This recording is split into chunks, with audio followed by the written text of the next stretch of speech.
Audioblog. Você já ouviu falar de Sartre? Já sentiu vontade de ser como Madre Teresa ou como Gandhi, largar tudo, simplesmente ir e servir as pessoas? Você se questiona do porquê nossa cidade não tem muitos espaços de convivência? Você já percebeu que não existe muita lógica no nosso cotidiano? Trabalhamos muito, mas nem sempre nos sentimos satisfeitos? Sim, o Audioblog está entrando no ar e você é o nosso convidado para este espaço de convivência virtual. Entre, tome um chá, vamos conversar, fique à vontade. Audioblog. Eu ia começar falando de política, mas eu já estou com o meu convidado, Marcelo dos Santos, que é o gerente administrativo financeiro aqui da Mais FM, é formado em administração de empresas pela Univale em Itajaí e cursa MBA em Finanças, Controladoria e Auditoria na FGV, também é responsável pela parte burocrática do RH da rádio, ou seja, ele sabe muito do CLT porque ele trabalha com isso todos os dias. Tudo bem, Marcelo? Seja bem-vindo. Tudo bem, Ana? Boa noite. Que legal que você está aqui com a gente hoje. Prazer. Fala um pouquinho de política, Charles. Conta pra gente de onde vem esse termo e qual que é a filosofia real dele. Porque política não é essa corrupção, essa podridão que a gente vê aqui, não. Política deriva do grego politikos. É um adjetivo que significa tudo que se refere à cidade, porque cidade em grego é polis, então politikos, tudo que é da cidade. Mas o conceito de polis é mais abrangente do que o nosso conceito de município. Na época da Grécia, a polis era uma cidade-estado, era como se fosse um núcleo autônomo, como se fosse um estado ou um país. Então era muito mais abrangente do que uma cidade ou essa coisa urbana que nós temos ela hoje tinha muito mais Brasil. poder do que um simples município comum. É interessante, Charles, que os filósofos só podiam filosofar porque eles tinham escravos, né? Eles não tinham que se esforçar, eles não tinham que trabalhar, eles não tinham que dedicar um tempo para fazer coisas braçais porque eles tinham escravos. Então é muito interessante você perceber que no mesmo ambiente onde existe a filosofia, existe a escravidão.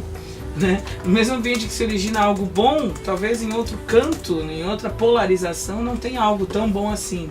Como é que você vê essa relação filósofo versus escravos? Assim, se nós formos ver com a nossa cabeça de hoje, é um pouco estranho.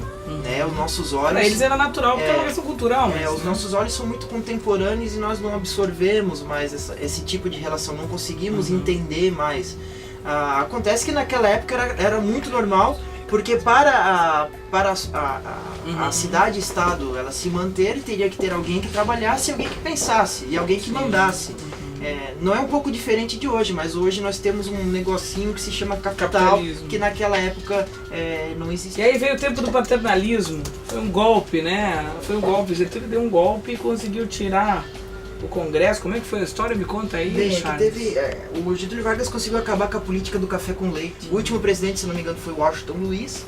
E o Getúlio Vargas, um militar do Rio Grande do Sul, acabou dando um golpe em toda essa política e formou o Estado Novo, com bases muito paternalistas. O que são bases paternalistas? Ele centralizou o poder nele, né? Ele tirou a figura do Congresso e não precisava de ninguém para aprovar lei nenhuma, era ele que fazia o que ele quisesse. Era uma espécie de autoritarismo que aconteceu. Falar de CLT. Pois é, a dica de revista, então, Você RH, que tem aqui uma reportagem completa sobre alguns probleminhas que existem hoje com a CLT, né?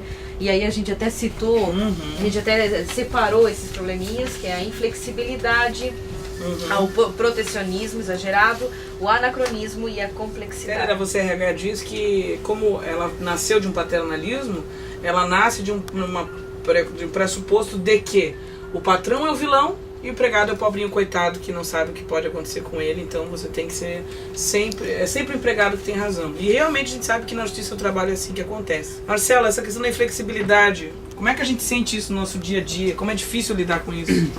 Bom, Ana, eu que sou um profissional da área financeira, né? Então eu acabei vendo a necessidade de estudar um pouco de RH, de CLT, enfim, né? A gente se obrigou a isso. E cada vez que eu mais estudo, cada vez que acontecem mais alguns fatos no dia a dia, eu fico cada vez mais desanimado com as leis que hoje existem no país. Né? A questão da hora extra, a questão do banco de horas, são questões totalmente difíceis de se controlar, porque não existe uma regra definida, entendeu? A empresa tem que tomar o maior cuidado com relação a isso, porque a empresa realmente ela é prejudicada nos tribunais. Eu falo nos tribunais porque eu já participei de várias sessões, né? Um exemplo que a revista dá aqui até é sobre uma folga que muitas vezes o empregado pede. Ele vai lá, pede uma folga porque tem algum problema de família, qualquer que seja o motivo, a empresa fornece, está perdoado. Mas, se por acaso ele fizer 1 hora a mais, o juiz vai considerar como Ou seja, a hora empresa extra. nunca é defendida numa CLT. Exatamente. E o que mais prejudica a empresa é que quando um funcionário entra na justiça contra uma empresa, o juiz está dando muito mais valor para testemunha, para provas testemunhais do que para provas de documento. Nossa. Entendeu? O que eu acho isso o cúmulo.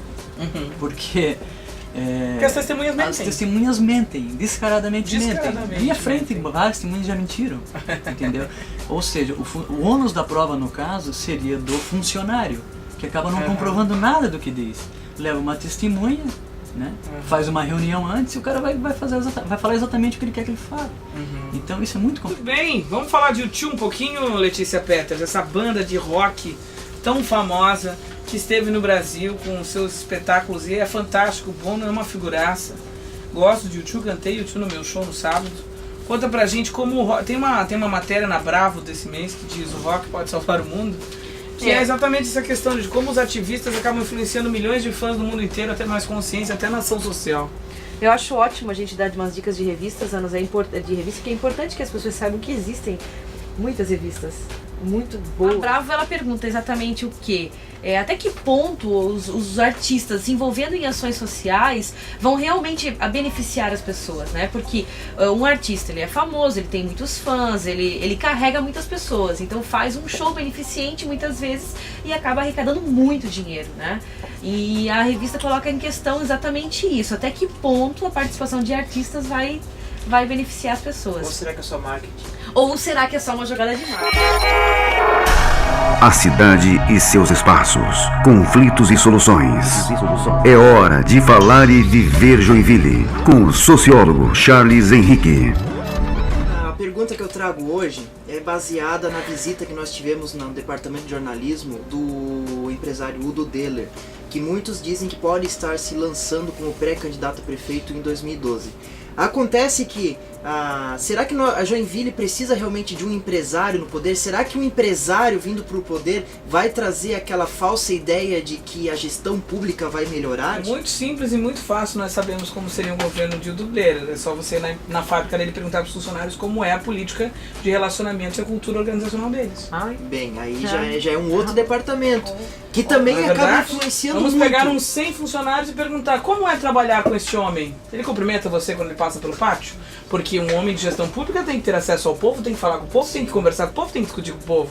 A pergunta que nos fica, incondicionalmente, se é o Udo Deller ou qualquer outro empresário, porque eu não conheço o Udo Deller pessoalmente.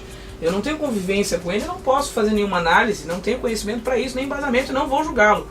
Sei que a empresa dele é um sucesso, é de um crescimento fantástico, tem uma grande porcentagem de exportação, é uma empresa forte, que foi construída com muito trabalho, provavelmente. Agora, a questão é, se ele vai ser um bom político, um bom governador, um bom político, um bom prefeito, a gente só pode saber perguntando para os funcionários dele como ele é como chefe.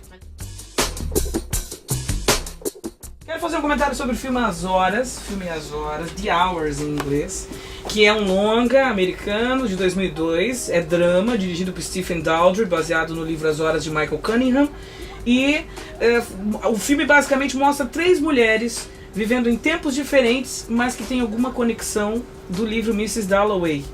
Em 1923 aparece a história de Virginia Woolf, que é interpretada por Nicole Kidman, com um nariz esquisitíssimo, e de fato ela ficou muito parecida com a Virginia, e por isso, pela sua grande interpretação fazendo a Virginia Woolf, ela venceu na categoria de melhor atriz a Nicole Kidman. Já uma outra história paralela que acontece no filme é uma vivência da Laura Brown, que vive em 1951, interpretada pela Julianne Moore, que é uma dona de casa grávida que mora em Los Angeles e planeja uma festa de aniversário para o marido e não consegue parar de ler o livro Mrs. Dalloway, que é escrito pela Virginia Woolf. Então aparece em paralelo 3 vidas em 3 momentos diferentes, mas que tem algo em comum, e é muito rico o filme nessa questão do conteúdo. E acho que o filme tem um tom muito feminista. Eu acho que as mulheres deveriam assistir o filme.